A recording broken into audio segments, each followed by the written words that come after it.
Bonjour à tous et merci d'être là. Je suis Nicolas Choiseau, je suis directeur de la data science chez Prisma Media. Après 15 ans en agence média dans l'univers de la data, j'ai rejoint le groupe Prisma en 2017. Et donc je travaille à la fois avec le marketing client. Le projet qu'on va vous présenter en est un exemple. Et je travaille également sur tout ce qui est segmentation de nos différentes audiences à des fins de ciblage publicitaire, ça davantage avec la régie Prisma Media Solutions. Merci, bonjour à tous. Moi, je suis Valérie Kahn. Donc, je travaille depuis 20 ans dans la data et je travaille depuis 1 an au sein du groupe Estia, qui est une société de conseil en data, en valorisation de la donnée dans l'ensemble de son parcours. Et la particularité, c'est que j'ai occupé le poste qu'occupe Nicolas avant, jusqu'en 2017, donc son arrivée. J'y étais pendant 5 ans. Et en fait, ce qu'il faut savoir, c'est qu'on a avant travaillé tous les deux dans une agence média, dans une agence d'achat d'espace média. Et c'est comme ça que du coup, on s'est connus et qu'on a eu l'idée ensemble du projet qu'on va vous présenter. Donc voilà l'introduction, les présentations. Donc aujourd'hui, on va vous parler d'un projet qu'on a monté tous les deux chez Prisma Media.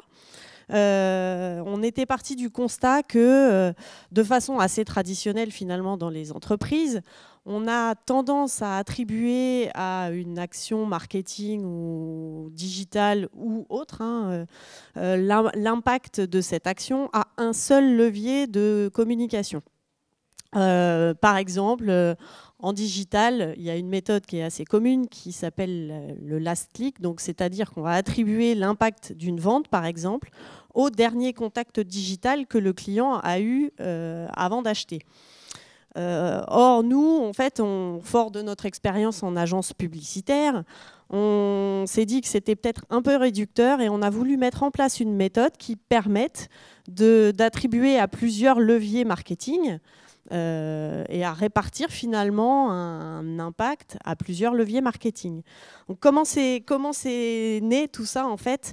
On a fait plusieurs projets avant d'arriver à celui qu'on va vous montrer. Le premier, c'était on est parti d'une discussion complètement informelle avec leur marketing. Un été, on se disait, on a constaté qu'une période des soldes avait particulièrement mal marché. Et on s'était dit, mais est-ce que c'est les campagnes qu'on a mises en place qui ne sont pas terribles? Qu'est-ce qui s'est passé? Et en fait, on s'est dit, est-ce que ce ne serait pas lié à un épisode météo particulièrement favorable qui aurait finalement pénalisé les ventes parce que les gens ils préfèrent être dehors que d'aller sur le site internet surfer et acheter des abonnements Prisma. Donc en fait, on s'est dit, est-ce que fort de notre expérience de modélisation en agence, on ne pourrait pas essayer de mettre en place un modèle simple, rapide, avec quelques données, la tendance, la saisonnalité, la météo, les campagnes marketing, le calendrier. Et puis, finalement, on a démontré via cette méthode qu'on va vous exposer que la météo avait coûté un quart, enfin avait du coup impacté de 25% de trafic en moins. Et donc, du coup, le marketing était super content d'avoir cette quantification-là. Donc, on a enchaîné sur un deuxième exemple de projet. Et là, c'était en fait, on avait envie de tordre le cou à une idée reçue qui était assez commune chez Prisma. En tout cas, c'était de dire, on voulait développer les abonnements de magazines beaucoup par le canal Internet, faire de moins en moins de campagnes papier, en se disant, finalement, pour se réabonner, pour acheter, on veut privilégier le canal Internet. Et on se disait, on entendait beaucoup dire, comme on fait de l'achat sur Internet, finalement, on n'a plus besoin de communiquer en papier, on n'a plus besoin de faire d'appels téléphoniques sortants, on va faire que du digital. Ça coûtera moins cher, ça sera bien pour tout le monde. Or, du coup, on s'est dit, non, on sait que le papier a quand même encore un petit impact et on a voulu démontrer que finalement, le canal de communication, donc le canal marketing, de sollicitation marketing, n'était pas forcément le même que le canal d'achat. Et donc, on a mis en place un deuxième projet de modélisation économétrique pour démontrer que les réabonnements donc, au magazine Prisma qui se faisaient sur le site internet. Enfin, quand on se réabonnait, on cliquait juste « je veux me réabonner sur le site internet ». On a démontré que finalement, un tiers des réabonnements qui se faisaient sur le site étaient impulsés par les relances papier qu'on faisait à nos abonnés. Donc voilà, fort de ces deux expériences finalement réussies, qui nous ont permis de convaincre quand même le marketing et la direction des bienfaits des autres canaux que le canal digital en fait, et qu'en tout cas ils pouvaient être complémentaires.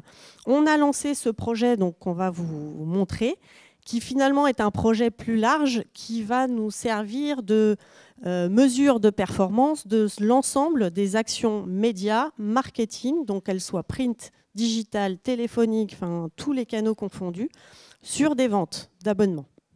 Voilà la genèse du projet. Ça s'est fait en plusieurs temps, mais effectivement maintenant c'est un projet qui tourne bien et on va vous démontrer tout ça. Merci Valérie. J'en profite pour remercier la société Estia qui a été un partenaire tout le long du projet.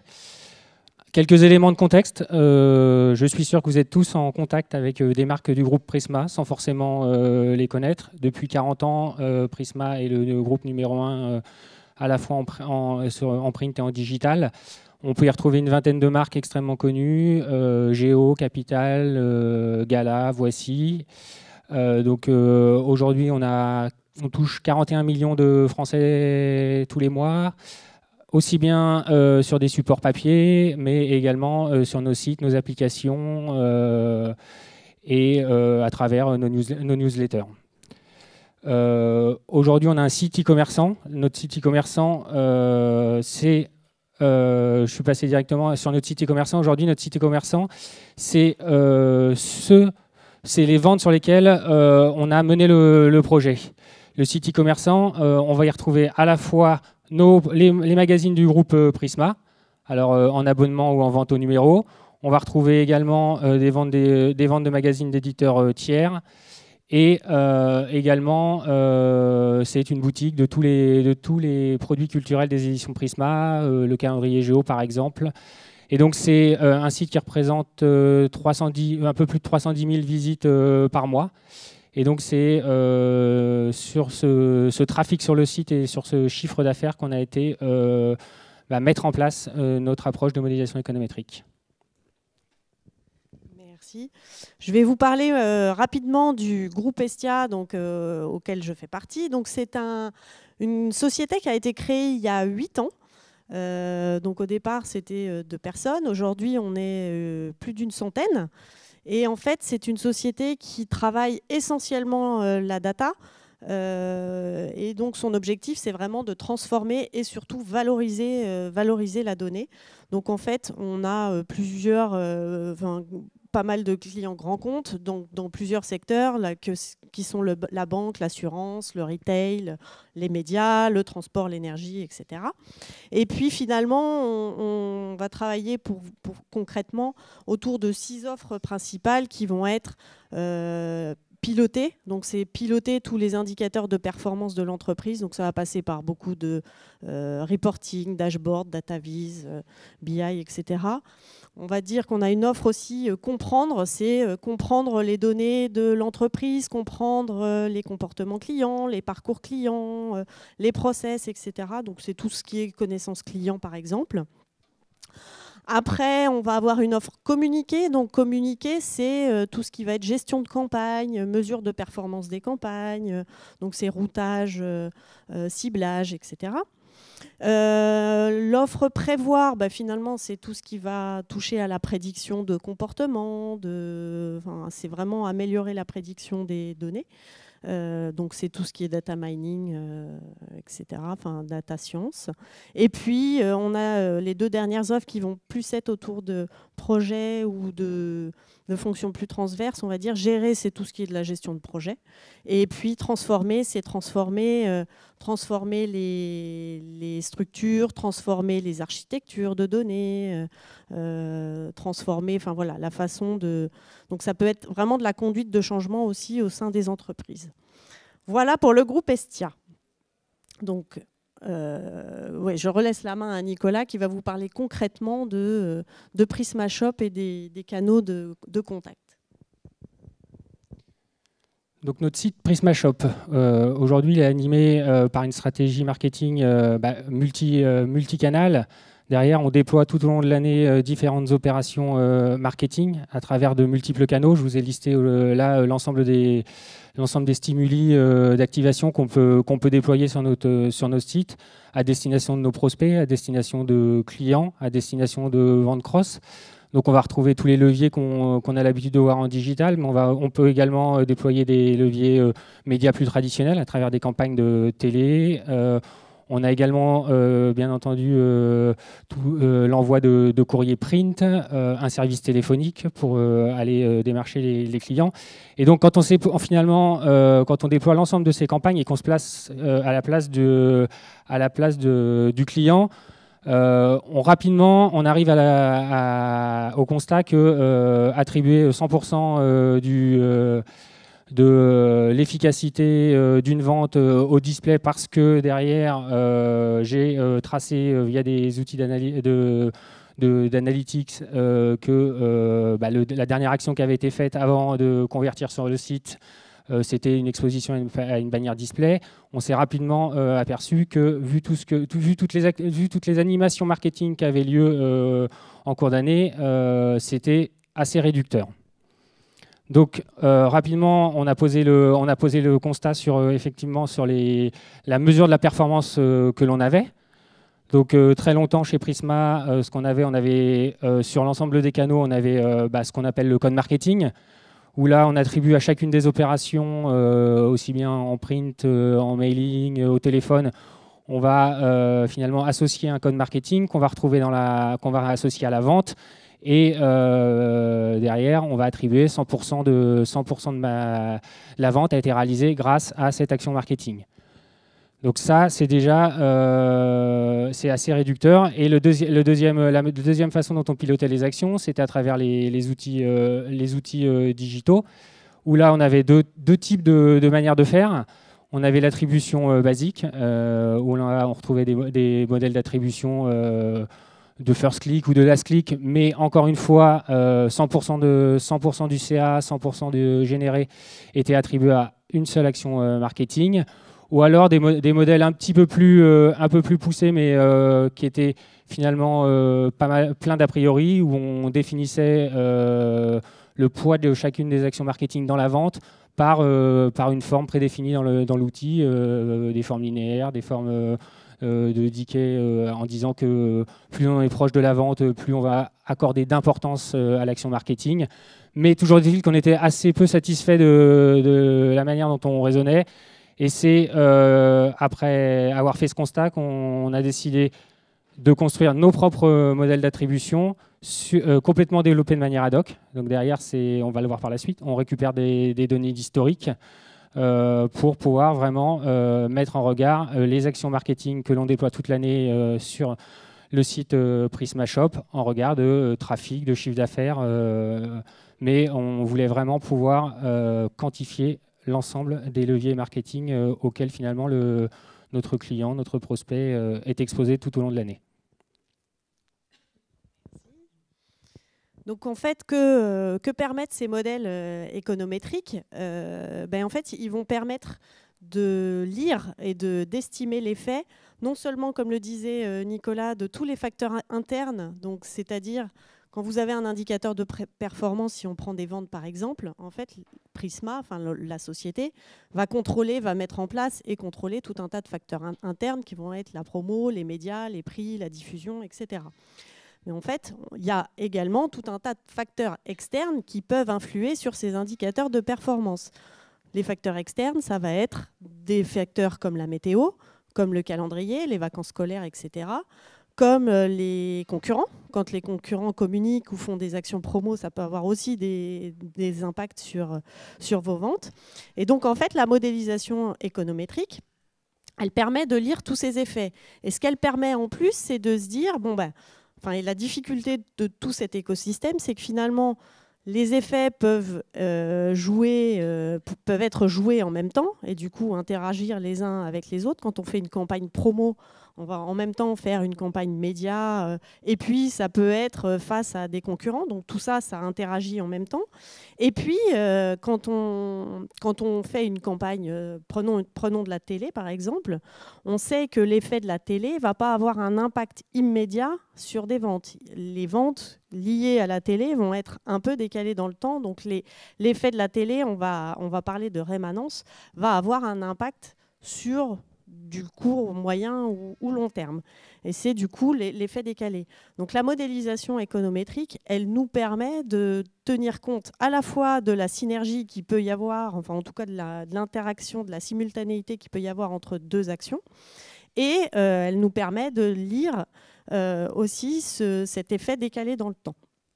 Donc pour nous, hein, c'est une méthode vraiment très puissante qui permet de lire plein de choses à la fois.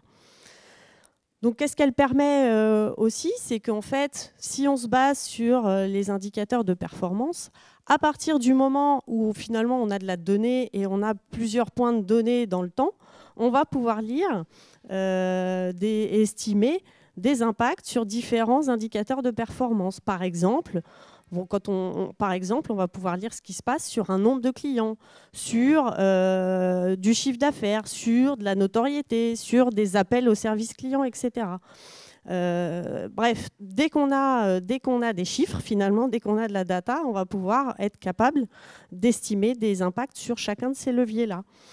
Et de façon plus générale, tous ces leviers, finalement, peuvent se trouver à différents moments du parcours client. C'est-à-dire qu'on va pouvoir lire des effets très en aval du parcours client sur tout ce qui est en fait construction de l'image de marque, de l'image du produit, etc. Donc ça va être tout ce qui est indicateur de notoriété, de top of mind, de préférence, etc. Donc on est bien avant l'achat. Ça peut être aussi des indicateurs qui concernent la recherche d'informations sur le produit, sur la marque, etc. Donc, c'est tout ce qu'on a traduit par du trafic web, des visiteurs uniques, des requêtes sur Google, des inscriptions sur le site, etc. On va avoir effectivement tous les indicateurs d'achat autour des nombres de clients, des volumes, enfin, des chiffres d'affaires, etc. Et puis, on va avoir en amont tout ce qui est indicateur de fidélité et de prescription. Donc là, ça va être le parrainage, la recommandation, l'engagement. Enfin, ça peut être plein de choses. Bref, on peut lire des effets sur tout un tas d'indicateurs, le prérequis étant qu'il faut qu'on ait des données sur cet indicateur. Voilà. Concrètement, pour Prismashop, on a travaillé sur cet exemple-là sur le chiffre d'affaires. On a identifié donc les facteurs externes. Alors les facteurs externes, vous allez me dire, finalement, on n'a pas la main dessus, on peut pas les contrôler. Sauf que derrière, ne pas prendre en compte une météo favorable revient à attribuer les ventes boosté par la météo favorable à d'autres facteurs si on n'a pas l'ensemble du scope. Donc c'était extrêmement important qu'on ait à la fois les facteurs externes comme la météo et les calendriers, donc tout ce qui est saisonnalité, vacances scolaires, et également les facteurs internes. Alors là, les facteurs internes, on va pouvoir avoir à la fois, je dirais, la phase de diagnostic, on va pouvoir quantifier sur chacun des leviers digitaux, des emails, des courriers print et du télémarketing, finalement leurs effets sur le chiffre d'affaires. Mais ces facteurs internes, puisque derrière on les pilote par la suite, à l'issue du diagnostic réalisé sur l'historique, on va pouvoir aussi finalement optimiser et définir la stratégie marketing qui maximise le chiffre d'affaires Prismashop. Donc comment ça fonctionne? On a effectivement besoin d'historique. La modélisation sans données d'historique longue ne peut pas fonctionner. Donc derrière, c'est de récupérer. Il y a tout un travail de collecte de data sur tous les facteurs explicatifs que l'on a vus sur le slide précédent, d'aller collecter des volumes d'envoi d'emails, des volumes de clics, des volumes de tous les stimuli marketing que l'on a pu mettre en place. Et finalement, à travers un historique très long, d'établir une corrélation avec le KPI que l'on suit ici le chiffre d'affaires Prisma Shop, et d'établir une formule mathématique.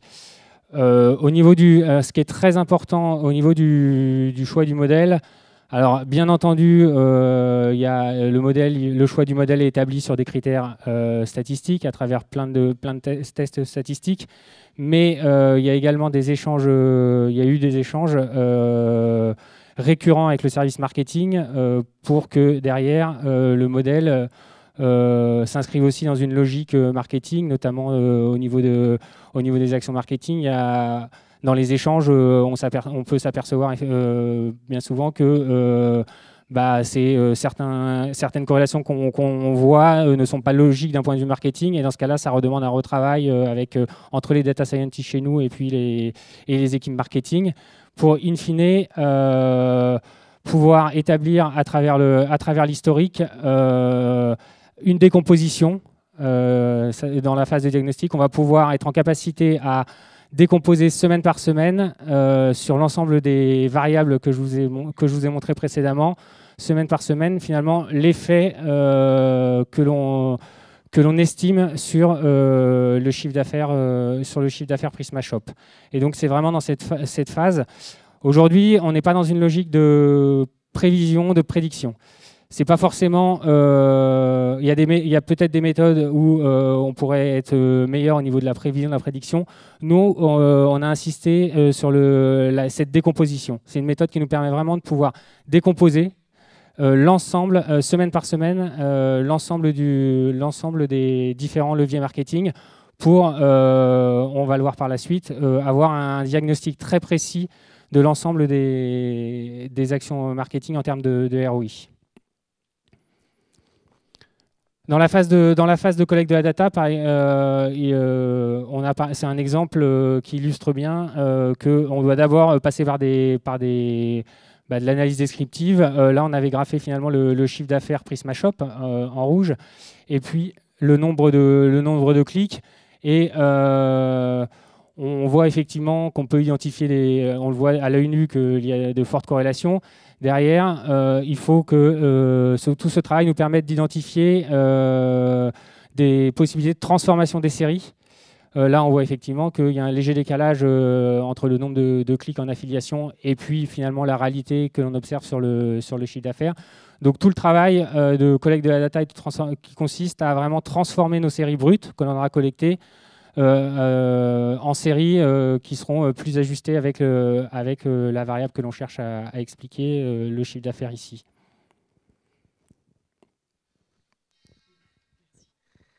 Donc oui, comme vous le disiez Nicolas, et comme on en parlait tout à l'heure, en fait là on aborde la façon, on va dire, scientifique de traduire la rémanence, c'est-à-dire la dissipation de l'effet d'une action dans le temps et son décalage finalement dans le temps.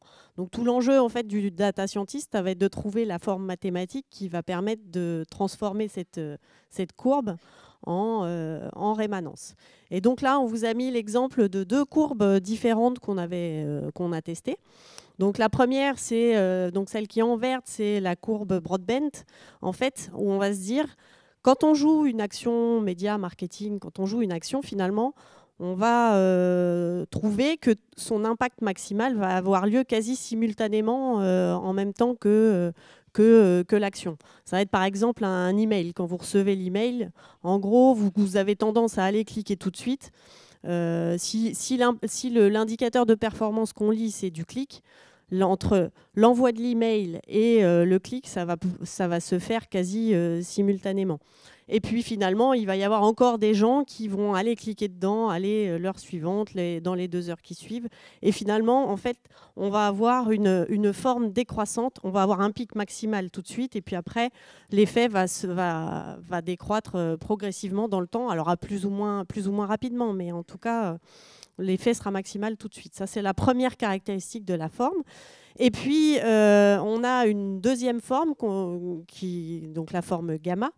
Finalement, quand là, on va jouer une action marketing, prenons une campagne télé par exemple, en fait, entre le moment, si on prend l'impact d'une campagne télé sur des ventes, entre le moment où vous voyez la campagne donc à la télé et le moment où vous allez aller en magasin acheter, finalement, il va s'écouler peut-être quelques jours.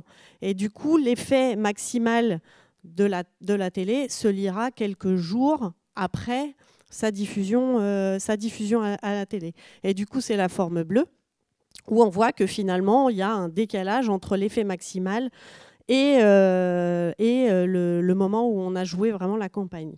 Et puis finalement, derrière, on a une queue de distribution qui décroît progressivement dans le temps. Donc c'est pareil, en fait. Donc nous, si on part de ces deux types de formes-là, en fait, l'enjeu, ça va être de trouver les paramètres. À quelle hauteur va monter la courbe et à quelle vitesse elles vont décroître derrière. Et à quel moment, finalement, on va avoir le pic maximal. Voilà, ça c'est tout l'enjeu du data scientist. Donc ça c'est pour les effets, en fait, on va dire court terme. Et puis finalement, on va pouvoir aussi lire d'autres effets de rémanence. Par exemple, on va pouvoir lire des effets de rémanence à court terme et puis on va pouvoir les distinguer de la rémanence à plus ou moins long terme derrière. Par exemple, quand vous lancez un produit, vous allez communiquer pour la première fois, le produit n'est pas connu, vous avez tendance à avoir une forme de rémanence plutôt court terme. Et puis à partir du moment où vous allez recommuniquer, refaire des campagnes, etc., la notoriété va s'installer, etc. Et du coup, vous allez générer un effet finalement long terme. Enfin, vos communications vont générer un effet long terme. Donc on va pouvoir distinguer deux formes de rémanence différentes et les appliquer aussi à nos modèles. Et les deux n'étant pas incompatibles. Vous pouvez avoir une notoriété qui se sera installée, qui va finalement constituer un socle de base de vos ventes finalement. Et puis quand vous allez recommuniquer, ça va faire un effet booster sur vos ventes et du coup recréer quand même un effet court terme. Donc les deux ne sont pas antinomiques et au contraire, on peut les tester en même temps dans un même modèle et les distinguer. Donc d'un point de vue plus technique, comment ça se passe pour tester ces rémanences et déterminer les rémanences? Donc en fait, nous, on a mis en place un modèle itératif, c'est-à-dire que dans un premier temps, finalement, en tout cas au temps zéro, on va se dire que pour chaque levier, on se fixe une des formes de rémanence. Donc par exemple, on va se dire que si on veut mesurer l'impact d'un email, on va prendre la forme broadband. Si on veut mesurer l'impact d'un courrier papier, on prendra la forme gamma. Donc ça, pour chacun des leviers, on se fixe des formes a priori, et puis on va se fixer des paramètres a priori, en se disant, finalement, on va se dire qu'un courrier papier, le temps qu'il soit acheminé par la poste, que vous le receviez, que vous l'analysiez, que vous allez acheter, il va peut-être s'écouler 15 jours entre le moment où vous l'envoyez et le moment où on va pouvoir commencer à lire les premiers effets sur les ventes. Et du coup, on va comme ça régler des premiers paramètres qu'on fixe a priori. Donc ça, c'est notre point de départ. Après, on va tester différents modèles de rémanence où on va rentrer finalement toutes nos rémanences a priori et on va faire varier les paramètres du premier levier qu'on cherche à optimiser. Donc là, on va vraiment se consacrer sur un seul levier qu'on va optimiser, les autres étant égaux par ailleurs. Voilà, donc on fait tourner nos modèles, on trouve les paramètres optimaux, sachant le reste fixe. Et donc, une fois qu'on a estimé ces paramètres, on les analyse, on va dire, d'un point de vue statistique, évidemment. Et là, on s'appuie plutôt sur la stat de Fisher pour nous dire si le modèle est plutôt bon. Et la stat de Fisher va nous traduire, finalement, la contribution incrémentale de ce paramètre dans le modèle. Et puis, ce qui nous intéresse aussi quand même énormément, c'est la traduction métier de la rémanence qu'on aura trouvée. Si par exemple, en faisant tourner les modèles, le meilleur modèle d'un point de vue stat nous dit que l'efficacité optimale de l'email n'a pas lieu tout de suite, mais a lieu dans 3 semaines, on aura tendance à se dire qu'on n'y croit pas trop. Donc on refera tourner d'autres modèles. Et on gardera le modèle qui optimise à la fois les paramètres statistiques, mais aussi métiers et qui ont du sens finalement. Et puis une fois qu'on a donc déterminé la meilleure rémanence du premier effet, on réinjecte cette rémanence optimisée dans le modèle et on optimise le deuxième effet et ainsi de suite jusqu'à ce que on ait stabilité de tous les paramètres. Voilà, donc c'est là qu'effectivement on va créer quand même selon le nombre d'effets, quelques milliers de modèles pour optimiser tout ça. Donc c'est quand même déjà un gros travail finalement, ça reste du data management, mais c'est un énorme travail qui va servir l'optimisation du modèle de mesure de performance dans son ensemble.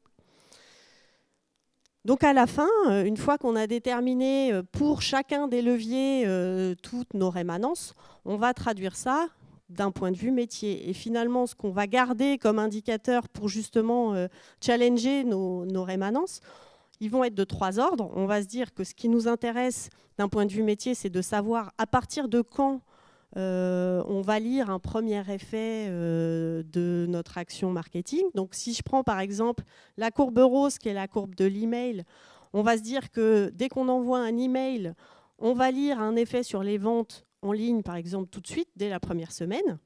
Alors que si je prends un courrier papier, le temps que le courrier soit déposé à la poste, qu'il arrive chez vous dans vos boîtes aux lettres, que vous soit renvoyé le coupon, etc., finalement, l'effet, les premières ventes vont se lire que 4 semaines après le dépôt poste du courrier. Ça, c'est le premier paramètre, le démarrage de l'effet de la campagne. Le deuxième paramètre qui nous intéresse, c'est le pic, quand a lieu le pic de vente. Ça peut permettre tout simplement de dimensionner, si on fait des appels téléphoniques, ça peut permettre de dimensionner aussi les centres d'appel. Si on fait de l'envoi même si on fait de l'envoi de courrier, et que derrière on déclenche des ventes, on a un certain nombre de ventes qui vont se faire par appel au centre d'appel. Si on sait qu'on a envoyé un courrier à telle date et que le pic a lieu 5 semaines après, on sait que là on va avoir un pic d'appel dans les 5 semaines qui suivent l'envoi du courrier. Donc voilà, on a ce genre de paramètres. Et puis le dernier paramètre qui nous intéresse, c'est ce qu'on appelle la demi-vie. La demi-vie, c'est le moment à partir duquel l'effet marketing aura généré la moitié de ses ventes. En fait, et donc du coup, on considère qu'un email, finalement, il a peut-être un effet un peu long terme, même si il est, comment dirais-je, relancé par d'autres emails, mais en gros, on a rentré la moitié des ventes au bout de 3 semaines. Voilà.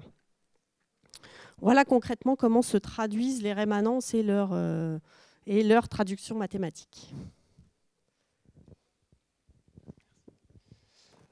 On est rentré dans le détail au niveau de la rémanence, mais on a essayé de vous synthétiser un peu les différentes étapes de l'approche. À partir du moment où on est sur des séries longues, on va forcément avoir une première étape qui va être d'essayer de dépolluer tout ce qui va être saisonnalité dans nos séries. Ensuite, on l'a un petit peu abordé, il va y avoir toute la sélection des variables, celles qui sont les plus significatives au niveau du KPI que l'on a défini. Ensuite, Valérie vous a bien décrit la manière dont on allait transformer les séries avec notamment ces effets de rémanence pour vraiment pouvoir traduire l'effet publicitaire et surtout l'effet sur les ventes qui se dilue dans le temps.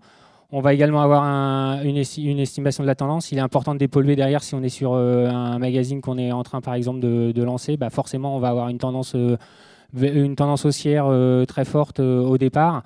Donc, il faut absolument pouvoir isoler ce phénomène. Ensuite, on introduit ce qu'on va appeler des variables composites parce que derrière, on s'est quand même aperçu que même quand on mettait en regard l'ensemble de nos actions marketing, finalement, elles étaient souvent jouées de manière conjointe. Donc derrière, on s'est trouvé face à des problèmes de collinarité assez élevés. Donc il a fallu qu'on aille réintroduire des variables composites pour justement pouvoir enlever cette collinarité qui était assez forte. Et à partir du moment où on a estimé, notre modèle, on va pouvoir justement calculer les contributions, c'est ce qu'on va voir par la suite. Calculer les contributions sur la base de l'historique chaque semaine. Et ensuite, établir des courbes de réponse qui vont nous permettre d'aller travailler sur des scénarios d'investissement pour les prochaines campagnes à venir. On l'a mis en dernier, l'étape 8, mais on aurait pu la mettre finalement de manière un peu plus transverse, puisque à chaque étape, on va retrouver effectivement des indicateurs de qualité et de performance statistiques qui sont suivis. Donc ça, une fois qu'on a le modèle estimé, bah, c'est finalement le premier output que l'on obtient, où on va avoir effectivement sur la base du passé. Là, on n'est pas du tout dans un modèle prédictif, je le répète. Sur la base du passé, on va avoir ce que la formule, le modèle estime, et puis le trafic réel constaté sur Prismashop. Cette première sortie va nous permettre finalement d'aller regarder tout ce qui va être au niveau des erreurs, voir si derrière on n'a pas des résidus qui sont si on a des résidus qui sont justement correctement distribués et qui n'interviennent pas, je sais pas moi, tous les lundis de la même semaine, de la première semaine du mois, on a un problème le lundi. Ça veut derrière dire qu'on n'a pas été en capacité à appréhender ce qui se passait ce jour-là. Donc derrière, c'est par une analyse visuelle et stat des résidus que l'on réitère notre approche pour améliorer encore le modèle. Donc la première sortie, ça va être ce que je vous disais tout à l'heure. C'est que là, on va avoir en noir, on a l'estimation du chiffre d'affaires. Et derrière, on va pouvoir, semaine par semaine, décomposer le chiffre d'affaires sur toutes les composantes que vous trouvez en dessous. Ça veut dire que, par exemple, sans aucune communication et dans un cadre de météo moyen, on pouvait estimer qu'on aurait uniquement été à ce niveau-là en termes de chiffre d'affaires cette semaine-là. Donc derrière, on va effectivement pouvoir également se dire que là, de mettre des facteurs, ça c'est quelque chose qu'on a amené justement après une étude de résidus. La refonte de Prismashop avait clairement nuit à nos performances, et donc il fallait absolument qu'on puisse l'appréhender dans le modèle, pour pas que finalement la campagne qui est là, non, elle a pas fait elle a un ROI2 mauvais, mais en fait qui est davantage lié à la refonte de notre site. Donc c'est sur la base d'un historique assez long qu'on a pu avoir cette vision-là semaine par semaine, pour ensuite en tirer des insights un peu plus agrégés, où là on s'est mis sur l'ensemble de la période. Et on a pu établir que finalement, on avait ici, dans l'exemple ici, bien sûr, pour des problèmes de confidentialité, les chiffres sont factices, mais dans l'exemple qu'on a ici, on estime, le modèle nous permettait d'estimer que 49,9% de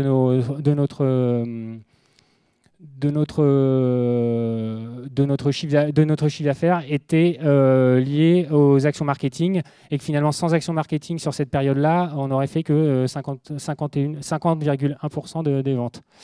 Une fois qu'on a établi l'ensemble de ces actions marketing, on va pouvoir les ranker de manière dissociée.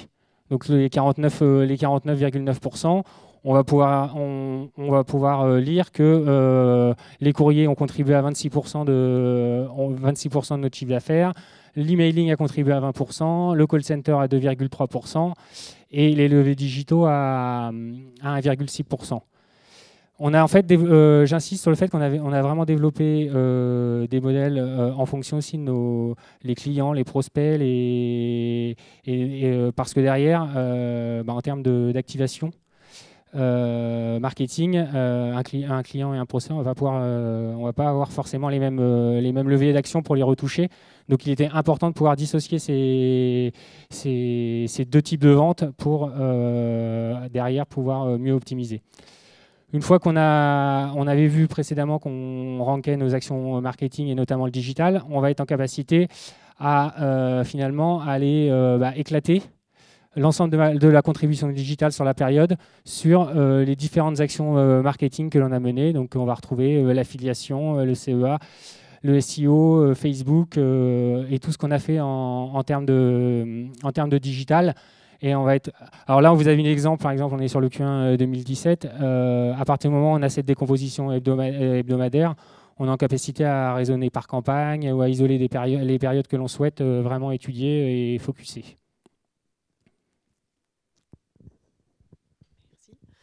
Là, on vous a mis des exemples de lecture sur des indicateurs comme le calendrier. Et en fait, là, ce qu'on lit, c'est des effets différents sur les les jours fériés et les week-ends ou sur les vacances scolaires. Et en fait, cette lecture, elle nous permet d'avoir une autre vision que de juste se regarder, si on fait une campagne à un instant T, quelles vont être les ventes après campagne versus les ventes avant campagne. Parce que là, justement, tous ces effets sont purifiés des actions marketing, des concurrents, de la météo et ainsi de suite. Donc on a un effet quand même calendrier plus pur que si on le lisait de façon directe sur des ventes. De la même façon, là, je vous ai mis un exemple sur la météo. Donc là, ce n'est pas l'effet météo, c'est juste qu'on avait, dans un premier temps, juxtaposé les deux courbes. Donc là, on avait mis le trafic web en bleu et puis la courbe d'ensoleillement. Et on voit vraiment à l'œil nu qu'on a une corrélation évidente. Donc là, tout l'objectif, c'était de se dire comment on arrive à quantifier cette corrélation. Sachant qu'on avait aussi testé des indicateurs comme les températures, les pressions, etc. On avait plein de trucs, la vitesse du vent, et voilà. Et puis finalement, c'est l'ensoleillement qui était le plus explicatif. Donc c'est ça qu'on a gardé. Donc ça, c'était déjà le premier insight à l'œil. On voit vraiment cette corrélation. Et puis, dans un deuxième temps, ça, c'est vraiment la lecture de la corrélation. Donc c'était sur la fameuse période des soldes d'été là, qui avait... pas trop fonctionné. Et voilà, là on voit en fait ce qui se passe. Donc comment en fait on interprète ce graphe, c'est qu'en fait on se dit voilà, la campagne, on compare deux périodes de soldes, en année N-1 et en année N. Et qu'est-ce qu'on avait constaté? Qu'en année N-1, on avait 210 000 visiteurs uniques par semaine. Et en année N, on en avait 230 000. Donc si on s'était juste attaché à regarder ces deux indicateurs, on aurait pu se dire, chouette, la campagne a bien marché, tant mieux, tout va bien. Sauf que quand en fait on fait la modélisation économétrique, on se dit on constate qu'effectivement la baseline est identique. Et puis que le poids de la campagne marketing, ce n'est pas finalement une bonne nouvelle, mais finalement, la campagne qu'on pensait avoir surperformée, elle n'avait pas tant surperformé que ça, elle avait eu les mêmes performances que la campagne de l'année d'avant. Simplement, les 20 000 visiteurs uniques qu'on a eus en plus de l'année d'avant, elles étaient liées à un impact météo. Je crois que du coup, cette année-là, il avait fait particulièrement mauvais. Et donc, les gens sortaient moins. Et donc, finalement, l'impact météo qui avait pénalisé les ventes l'année d'avant, là, elle les pénalisait moins et ça a fait augmenter le trafic. Donc, en fait, si on n'avait pas lu cet effet météo, on aurait pu attribuer tout le poids à la campagne marketing.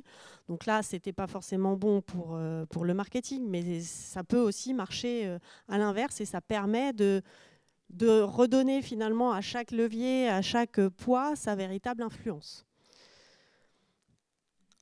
Un autre insight qu'on peut avoir, je vous en ai parlé, dans les facteurs externes que finalement la société ne maîtrise pas, c'est les concurrents, le poids des concurrents. Et donc là, on voit effectivement tout l'effet négatif que peut avoir sur nos indicateurs de performance les concurrents quand ils communiquent. Et donc là, on voit effectivement aussi, semaine par semaine, ce que peuvent impacter les concurrents sur nos performances. D'une façon aussi, comme disait Nicolas tout à l'heure, on peut lire, là c'est vraiment au sein des campagnes marketing donc de notre société pour le coup, on peut lire l'effet, ce qu'on appelle l'effet vague à vague, campagne par campagne, et donc on peut classifier en fonction donc, des paramètres du moment, et on peut comparer comme ça les campagnes les unes avec les autres. Donc ça c'est une des forces de ce modèle-là. Et le dernier graphe d'exemple qu'on peut vous montrer sur les insights marketing, c'était l'exemple dont je vous parlais en introduction quand on voulait tordre le cou à l'idée que le canal de souscription n'était pas forcément le même que le canal de communication. Et là, c'était l'exemple qui nous a servi à étayer ce discours qui montrait que lorsqu'on fait des réabonnements et qu'ils ont lieu sur le site internet, finalement, pour un tiers d'entre eux, là, 29% d'entre eux, l'influence, en fait, le réabonnement a été provoqué grâce aux relances papier qu'on envoie aux clients. Donc, en fait, le canal de communication peut être le papier, et ce n'est pas parce que le client reçoit un courrier papier qu'il va se réabonner via le papier. Il peut recevoir un courrier papier et pour autant aller se réabonner sur le site internet. Voilà un peu les exemples d'insights qu'on voulait vous partager. Ça, c'est vraiment sur la partie descriptive. Là, maintenant, Nicolas va vous montrer comment utiliser tous ces modèles pour faire justement de la prévision et calculer des ROI, simuler en tout cas des ROI sur des niveaux d'investissement et des niveaux d'action différents. Donc en fait, à partir du modèle que l'on a construit, on va effectivement avoir la phase de ranking des actions au marketing, on vous a montré plusieurs exemples précédemment, mais on va également pouvoir construire ce que nous on va appeler des courbes de réponse aux investissements. Donc c'est extrêmement important. On va retrouver en abscisse, on va retrouver les investissements marketing et en ordonner les ventes additionnelles. Pourquoi c'est extrêmement important? Parce que derrière, ça va nous permettre effectivement à la fois de définir des seuils d'émergence et des seuils de saturation. Ça veut dire que derrière, on va être en capacité de dire si on n'a pas plus de budget que ça ne sert à rien d'investir puisque derrière, ça ne créera aucune vente additionnelle sur notre chiffre d'affaires. Mais ça peut également nous permettre de dire attention, aujourd'hui, on investit trop, tous les euros supplémentaires que l'on est en train d'investir, on ferait mieux d'aller chercher des relais de croissance à d'autres endroits, puisque à ce niveau-là, on est sur un palier et il ne génère plus de business additionnel.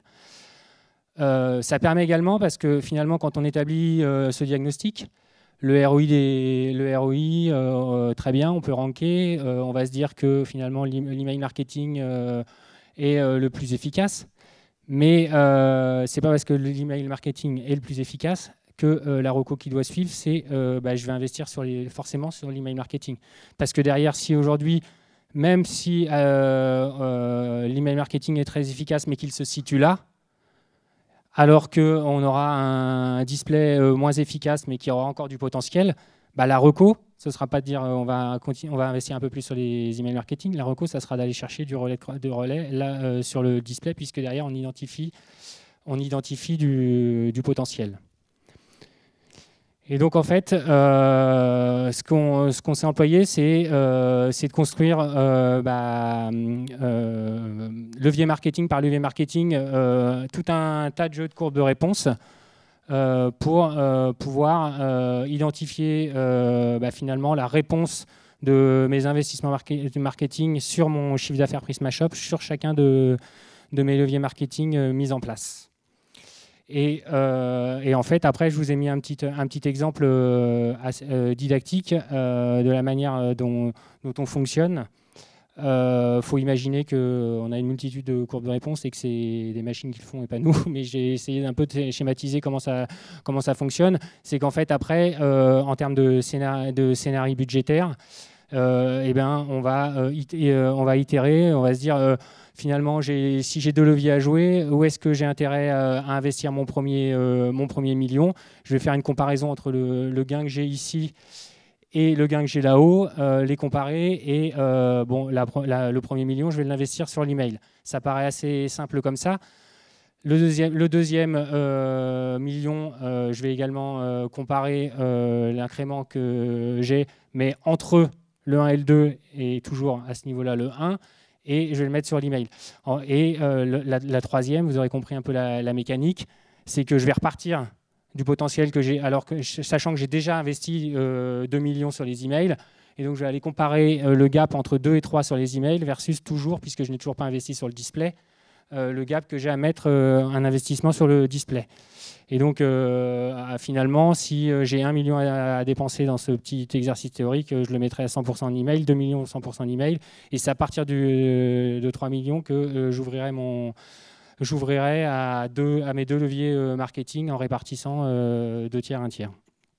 Donc, il faut imaginer que c'est par ces jeux de courbes de réponse que l'on pilote aujourd'hui, notamment les investissements digitaux.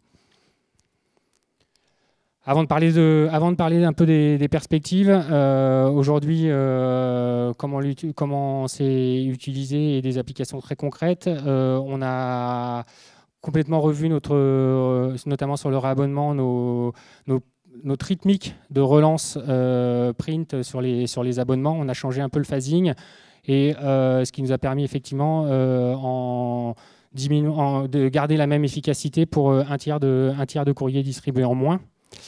On s'en sert également avec le marketing au niveau du pilotage des investissements digitaux. Donc tous les mois, on a des workshops avec le marketing pour justement établir ces différentes allocations budgétaires et rechallenger le poids de chacun de mes leviers sur le digital.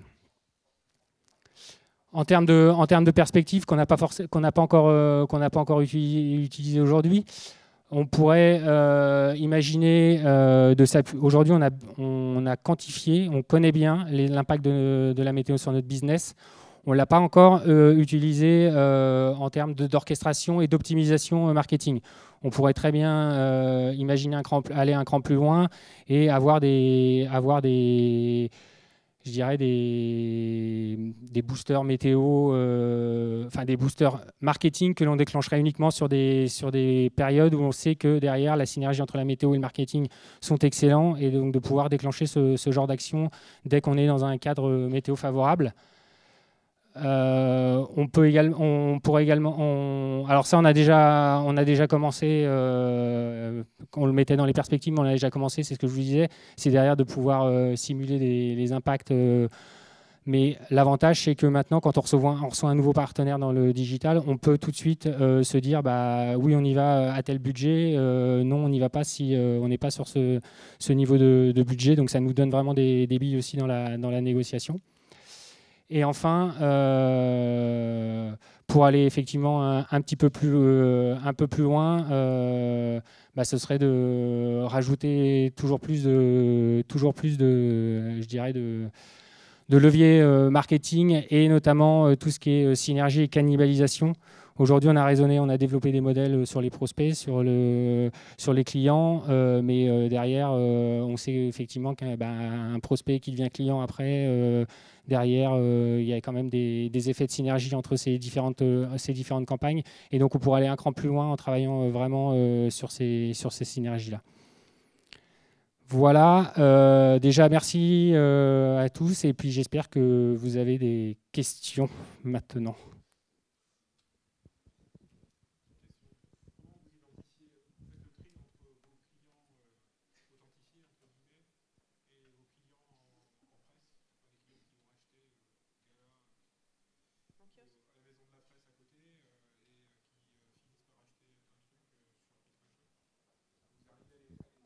C'est justement un des points aujourd'hui où on n'arrive pas à identifier, on ne fait pas le lien entre le client kiosque et qui après repasse sur notre site.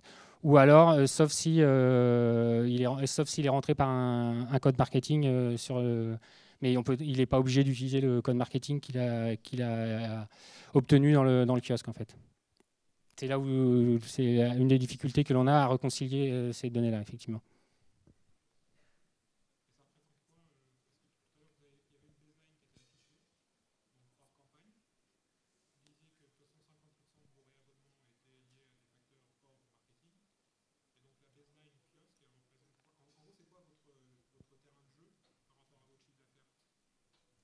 En termes de valeur, vous voulez dire ? Derrière, là, c'était des chiffres complètement factifs. On ne communique pas sur ce...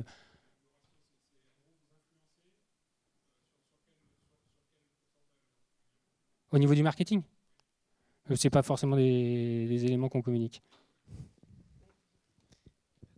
Et puis sur la baseline, en fait, ce qu'on a rentré, nous, dans la baseline, c'est aussi tout ce qui est diffusion du magazine. Donc la diffusion, ça reste quand même un facteur marketing. Maintenant, nous, on l'a rentré dans la baseline parce qu'en fait, quand vous lisez un Femme Actuelle, que vous l'achetez régulièrement en kiosque, mais que vous n'êtes pas abonné, finalement, c'est quand même du marketing derrière. Ça crée quelque part de la fidélité. Et puis à un moment, vous allez passer à l'abonnement. Et ça, nous, en fait, tout ce qui est diffusion, on ne l'a pas joué comme un facteur marketing, mais on l'a joué comme un facteur finalement baseline. C'est ce que nous, on peut considérer comme l'effet long terme et comme la notoriété quelque part. Donc finalement, du coup, on a quand même des effets marketing qui sont en plus inclus dans inclus dans la baseline. Donc c'est un peu, nous on s'est attaché à regarder l'impact des campagnes sur le moment sur des effets court terme. Après, pour vous donner quand même quelques éléments de réponse sur justement la contribution des leviers marketing, c'est énormément dépendant du secteur. On a mené des projets notamment là, plus je parle de mon expérience en agence, entre de la grande distrib où on pouvait être à 5%, à des business de direct response comme du crédit à la conso où on pouvait être proche de 30 à 35%. On est vraiment plus sur un phénomène sectoriel quand on quantifie ces choses-là. Vous avez d'autres questions? Merci.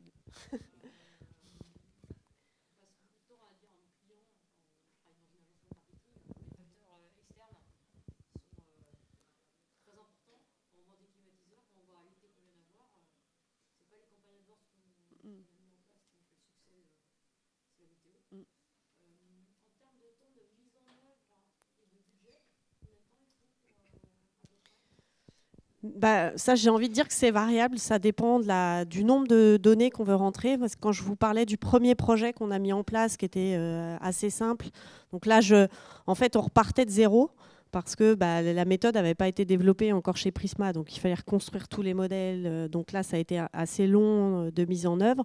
Maintenant, on avait utilisé volontairement très très peu de données pour gagner du temps là-dessus. Et là, on a dû le faire on va se dire en 2 mois pour tout construire. Celui-là, il a été aussi peut-être un peu plus long parce qu'on avait beaucoup plus d'effets, on a dû lire beaucoup plus de rémanence et ça prend du temps. Et puis, en plus, la subtilité, c'est que le premier projet, on l'avait développé en SAS, le deuxième, on l'avait développé en R et en Python, donc c'est limite, on recommençait de zéro, donc on a mis plus de temps. Mais en effet, si on capitalise après sur des programmes qui sont déjà faits, on peut faire tomber. Et effectivement, je dirais que la mise en œuvre, elle peut être sur plusieurs mois quand il faut tout créer, optimiser. Je vous disais là pour les rémanences on a testé des milliers de modèles, donc il faut optimiser tout ça, les calibrer, etc. Ça prend du temps. Après, une fois que tout est en place, les mises à jour sont plus rapides et effectivement, ça peut tomber à 2 mois. Tout dépend vraiment du nombre de variables qu'on va avoir, de la complexité, des synergies aussi. Mais effectivement, après, ça peut être plus rapide.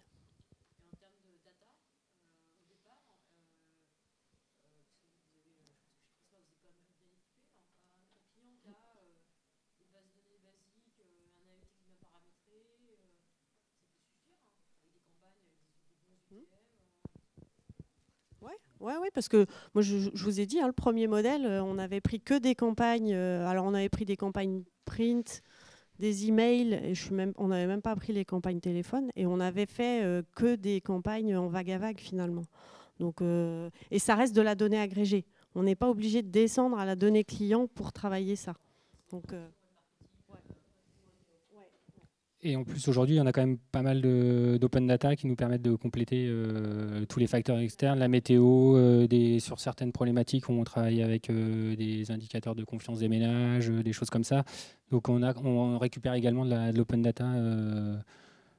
Donc, ça permet quand même d'avoir déjà un premier niveau d'analyse assez confort.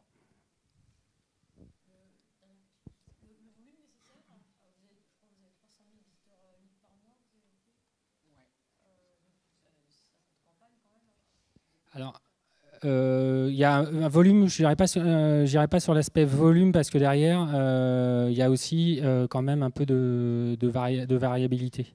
Derrière, si on a un volume de 310 000 mais qu'il est tous les jours de 310 000, on ne va pas pouvoir malheureusement en tirer grand-chose.